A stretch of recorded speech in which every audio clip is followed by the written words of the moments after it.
네, 여러분 안녕하세요. 오늘은 동기부여 영상으로 다시 찾아왔습니다. 학생들을 보면 되게 좀 무기력한 학생들이 되게 많은 것 같아요. 뭔가 어차피 공부는 해도 안 돼. 나는 이번 생은 글렀어. 어차피 해도 내가 원하는 성적 안 나와. 그러니까 욕심은 엄청 많은데 성적이 안 따라와 주니까 거기에서 되게 좌절하고 오히려 공부를 안 하게 되고 막 당장 막 새벽 1시까지 공부를 해야 될 상황임에도 불구하고 뭐 8시, 9시 되면 너무 지쳐서 이제 침대에 이렇게 누워있는 거죠. 그게 지금 너무 무서워서 그래요. 본인 스스로를 믿지 못하는 건 상황이기 때문입니다. 그래서 오늘은 제 얘기를 통해서 좀 여러분도 할 수 있다는 걸 말씀드리기 위해서 영상을 찍게 되었습니다. 우선 저는 경기도 파주시에서 초등학교, 중학교, 고등학교 다 나왔고 살면서 뭐 강남 8학군 출신 그런 것도 아니고요. 저는 21살 때 강남역 처음 가봤어요. 대치동에서 교육 받아본 적도 없고 그래서 네, 강남역 쉑쉑버거가 저의 21살 첫 강남이었습니다. 그래서 저는 막 공부를 엄청 잘하는 학교에 다닌 것도 아니고 살면서 단 한 번도 반에서 1등을 해본 적이 없어요. 초등학교 때도 1등 해본 적 없고 중학교 때도 1등 해본 적 없고 고등학교 때도 1등 해본 적 없습니다. 그래서 막 서울대 가는 친구들 보면 뭐 초등학교 때부터 전교 1등하고 이러는데 저는 절대로 저는 초등학교 때 오히려 반 꼴찌여서 여름방학 동안 불러가지고 그 반 꼴찌를 여름방학 때 불러서 추가적으로 교육을 해주시거든요.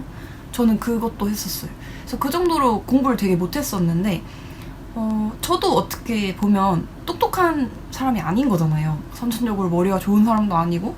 근데 그런 저도 수능 전체에서 2개 틀려서 서울대 경영학과 갔는데 여러분이라고 왜 못하겠어요? 당연히 할 수 있어요, 여러분도. 근데 다만 지금 좀 너무 지쳐서 용기를 잃고 공부를 안 하고 이번 생은 글렀어 하면 당연히 안 되겠죠?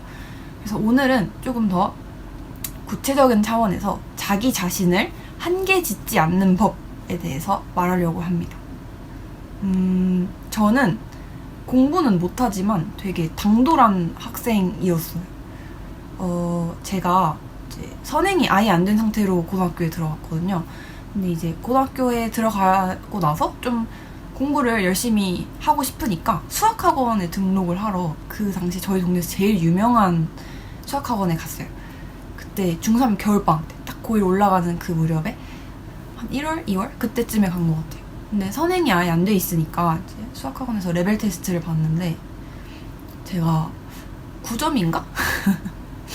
받은 거예요, 점수를. 아니 모르니까 못 풀죠. 근데 이제 받고 나서 거기 계신 이제 상담실장분이랑 이제 상담을 했어요. 그래서 상담실장분이 와 진짜 이 학원에 온 사람 중에 40점 밑에 점수를 처음 본다는 거예요. 진짜 압도적인 꼴찌라고. 그러니까 이 학원 모든 레벨 테스트 본 사람 중에 너가 제일 꼴찌다 하면서 너는 고등학교 가도 내신 9등급에 그냥 완전 밑바닥 깔아줄 거고 너는 수학적 재능이 없다. 그냥 공부 포기하고 빨리 다른 길 찾아라 이러시는 거예요. 아니 기분이 나쁘잖아요. 공부 열심히 배우려고 학원 갔는데 너는 재능 없으니까 딴 거 해라 이러니까. 그래서 제가 좀 기분이 나빠가지고 그랬어요. 아니 왜 제가 얼마나 공부를 잘하게 될 줄 아시고 왜 이렇게 함부로 저를 판단하시냐고. 저 1년 동안 진짜 죽자 살다 수학 공부해가지고 내년에 여기 레벨 테스트 보러 와서 진짜 꼭 100점 맞고 돌아가겠다고 저 꼭 기억해 주시라고 이렇게 말하고 나왔어요.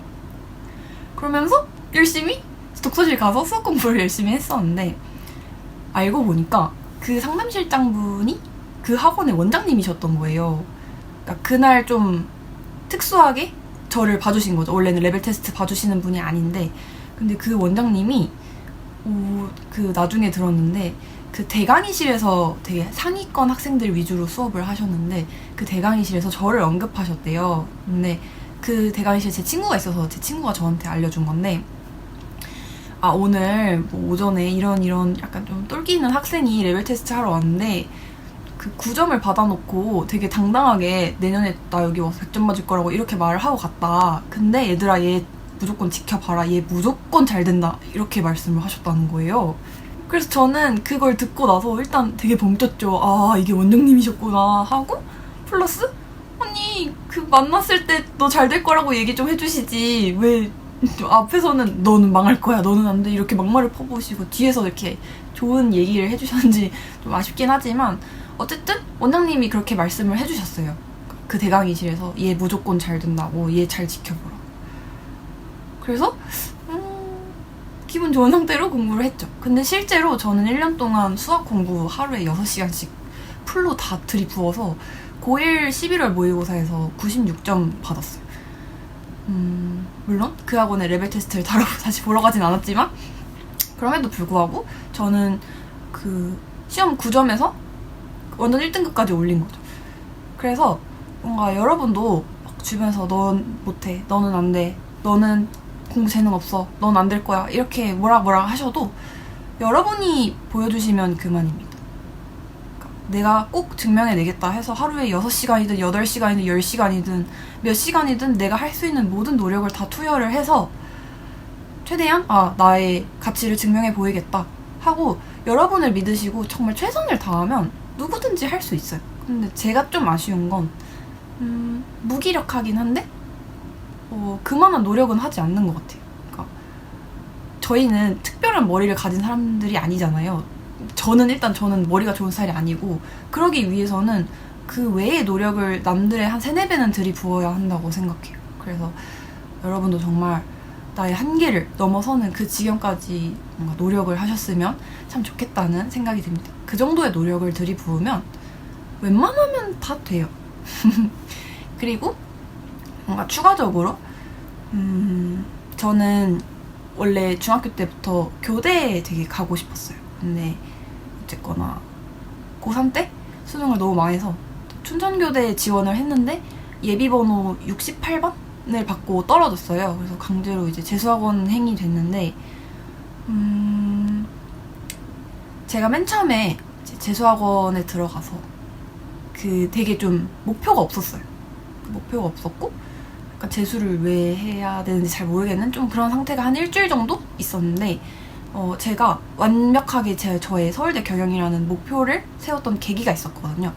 그 계기를 만난 이후로 이제 가족들과 이제 모든 저의 주변 사람들한테 선포를 했죠. 나 서울대 경영학과 갈 거다. 근데 제가 이 말을 했을 때 정말로 진짜 저를 응원해준 사람이 진짜 이 세상에 단 한 명도 없었어요. 일단 가족들, 저희 어머니 아버님은 귀등으로도 안 들으시고 제가 또 이상한 소리 하는구나 우리 딸 이러면서 되게 좀 현실 가능한 목표를 세워야지, 약간 말이 되는 소리를 해라. 그러니까 적당한 꿈을 꾸면 우리가 응원을 해주겠는데 무슨 서울대 경영학과냐. 왜냐면 저희 집 외가친가 다 통틀어서 서울대, 연세대, 고려대에 가신, 스카이를 가신 분이 한 분도 없으세요.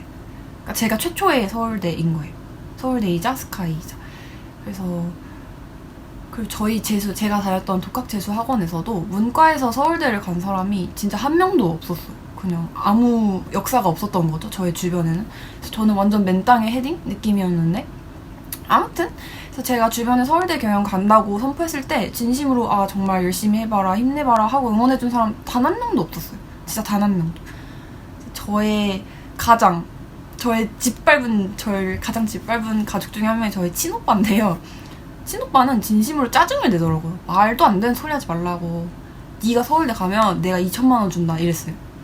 그러니까 오빠가 생각하기에 오빠 주변에서 제일 똑똑한 친구들도 이제 서울대를 못 갔으니까 1등도 못하는 네가 어떻게 서울대를 가? 약간 이런 식으로 한 거죠. 그래서 저희 가족이 일요일 저녁마다 외식을 했었는데 그날도 이제 밥 먹고 있는데 이제 오빠가 또 그러는 거예요.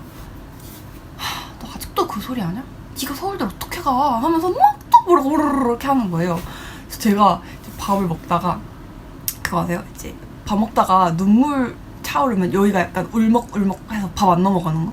그래서 근데 또 울면 너무 쪽팔리고 찌질하니까 또 참았어요. 눈물을 참고 밥을 이제 좀 안 먹는 다음에 이제 그렇게 가족과의 외식 시간이 끝난 이후에 직후에 바로 재수학원에 갔습니다. 일요일 날에.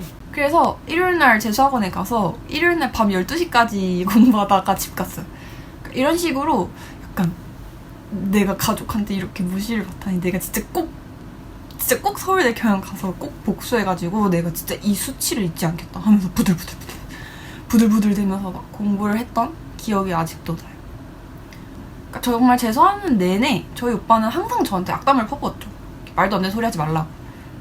그런데 어쨌거나 제가 수능날 대박을 쳐서 이제 수능 전체에서 2개를 틀리고 서울대 경영학과에 합격을 했을 때 정말 신기한 게 제 수능날이 저희 친오빠 생일이었어요.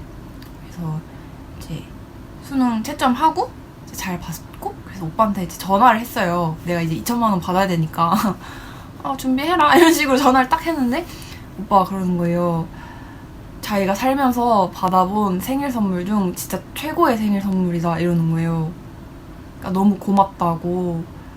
너가 진짜 동생이지만 너가 진짜 멋있는 점은 주변 사람들이 아무도 널 응원해주지 않고 모두가 너 보고 다 안 된다고 말하는데 아무의 말을 듣지 않고 그냥 나 스스로만 믿으면서 정말 엄청난 노력을 해서 그 모든 편견을 다 깨부시는 너가 동생이지만 진짜 존경스럽고 멋있다, 진짜 고맙다 이러는 거예요. 그러면서 오빠는 너의 장점은 너를 한계짓지 않는 거라고, 주변에서 아무리 넌 안 돼, 너는 못해 이렇게 한계를 지어도 저는 그 한계를 다 깨부수는 사람이었거든요. 그래서 여러분도 뭔가 여러분이 간절하게 원하시는 꿈, 뭐 대학일 수도 있고 대학이 아닐 수도 있지만 그 꿈을 생각하시면서 주변에서 막 아무리 심지어 가족조차도 여러분을 응원해주지 않아도 여러분이 여러분 자기 자신을 믿고 한계짓지 않고 누가 뭐래도 나는 충분히 할 수 있어 믿고 엄청난 노력을 들이부으시면 결국엔 결과가 증명해줄 거예요. 설령 결과가 증명해주지 않은 일이 있을 수 있죠. 운이 안 좋으면. 근데 그 이후에도 반드시 보상받을 날이 반드시 와요. 정말. 그래서 제가 말씀드리고 싶은 건 시작도 하기 전부터 겁먹고 막 이렇게 무기력하게 있지 마시고 여러분이 할 수 있는 모든 걸 다 하세요. 진짜. 진짜로. 그러면 할 수 있습니다. 그래서 저처럼 그냥 파주 깡촌에서 1등 한 번도 못 해본 여자애도 서울대 경영 가는데 나는 왜 못해? 이런 마인드를 가지셨으면 좋겠어요. 나도 할 수 있어. 할 수 있어. 나도 할 수 있어. 이런 마인드를 갖고 정말 최선을 다해서 남은 기간, 수능 때까지 남은 기간 정말 열심히 하셨으면 좋겠는 바람에서 영상을 찍게 되었습니다. 오늘도 시청해주셔서 진짜 감사드리고 더운 여름 화이팅 하세요. 안녕!